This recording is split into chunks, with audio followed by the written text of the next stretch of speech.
আমরা আমাদের অভ্যন্তরীণ রাজনীতিতে আবার ভারতের মতো কুক্ষিগত হতে দিতে পারি না। আপনারা জানেন গত 15 বছর ধরে বাংলাদেশ একটি ভারতের উপনিবেশে পরিণত হয়েছিল। আমরা বাংলাদেশকে আবার ভারতের উপনিবেশে পরিণত হতে দিতে পারি না। এই প্রশ্নে আমাদেরকে ঐক্যবদ্ধ থাকতে হবে এবং আমাদের এই ঐক্যে যে 3টি বিষয় আপনাদেরকে বললাম, যারা ফাটল ধরাতে চাবে তাদেরকে প্রতিহত করতে হবে, সে যেই হোক না কেন তাদেরকে সম্মিলিতভাবে আমাদের প্রতিহত করতে হবে। এই সরকারের সবচেয়ে বড় ভুল কি জানেন? এই সরকার একটা বিপ্লবের পরে এসেছিল, কিন্তু এই সরকার বুঝতে পারে নাই যে তারা একটা বিপ্লবের প্রোডাক্ট। এই বিষয়টি এই সরকার বুঝতে পারে নাই।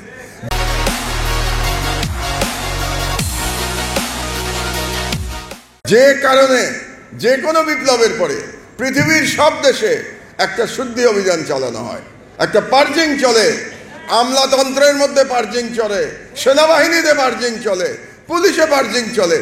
কিন্তু এই সরকার দুর্ভাগ্যজনকভাবে গত 5 মাসে সেই পার্জিংটা করতে পারে নাই, শুদ্ধি অভিযান করতে পারে নাই বলে এখনো আমরা অরাজকতা দেখতে পাই, এখনো আমরা দুর্বলতা দেখতে পাই।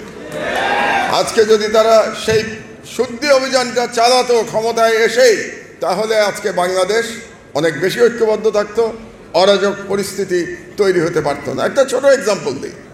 গতকাল সরকার হঠাৎ করে সব কিছুর দাম ভ্যাট বাড়িয়ে দিয়েছে, সব কিছুর উপরে, ওষুধের উপরে ভ্যাট বাড়িয়ে দিয়েছে, রেস্টুরেন্টের উপরে 5% থেকে 15% ভ্যাট নিয়ে গেছে। আরে ভাই, সব রেস্টুরেন্ট তো আর বড় লোকের রেস্টুরেন্ট না, গরিব মানুষও তো রেস্টুরেন্টে খায়।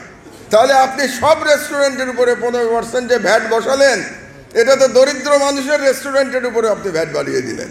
তার মানে কি, গরিব মানুষের খাবারেরও আপনি দাম বাড়িয়ে দিলেন। আপনি পোশাকের উপরে 7.5% থেকে 15% ভ্যাট বাড়িয়ে দিলেন। তাহলে একটা কাপড় কিনতে গেলেও তো তার মূল্য বৃদ্ধি হবে, ওষুধ কিনতে গেলে মূল্য বৃদ্ধি হবে। এই যে সিদ্ধান্ত এই সরকার নিয়ে নিল, এর মধ্যেই প্রমাণিত হয় যে এই সরকার বিপ্লবের চেতনাকে পুরোপুরি ধারণ করতে পারে নাই। যদি বিপ্লবের চেতনা তারা পুরোপুরি ধারণ করত, তাহলে এমন একটা সিদ্ধান্ত নেওয়ার আগে সমস্ত অংশীজনের সাথে, সমস্ত স্টেক হোল্ডারদের সাথে তারা আগে আলোচনা করত। আলোচনা করে তারা এই সিদ্ধান্ত নিত, ঐক্যমতের ভিত্তিতে তারা সিদ্ধান্ত নিত। যদি সত্যি বাংলাদেশের ইকোনমির জন্য এটা প্রয়োজন হয়ে থাকে রেভিনিউ বাড়ানো, তাহলে সবার সাথে আলোচনা করে যেখানে গরিবের কষ্ট হবে না এরকম জায়গায় তাদের ভ্যাট বাড়ানো উচিত ছিল। যেমন ধরেন, আমি রেস্টুরেন্টের কথা বলি, আমাদের দেশে সব তারকা রেস্টুরেন্ট আছে। ফ্যাসিবাদ দানব শেখ হাসিনাকে আমরা পরাজিত করতে পেরেছি, তারা ভুলে গেছে। তারা মনে হয় অতি দ্রুত ক্ষমতায় যাওয়ার জন্য তারা ব্যস্ত হয়ে গেছে। উদ্দেশ্যটা এটা হওয়া উচিত ছিল না।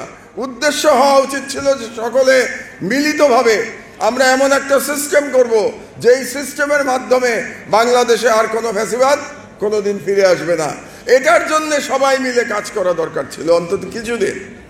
নির্বাচন যখন হওয়ার তখন হবে, যারা ক্ষমতায় যাওয়ার তারা যাবে, কিন্তু আগে তো আমার নিজের প্রয়োজন, প্রায়োরিটি, অগ্রাধিকার ঠিক করতে হবে।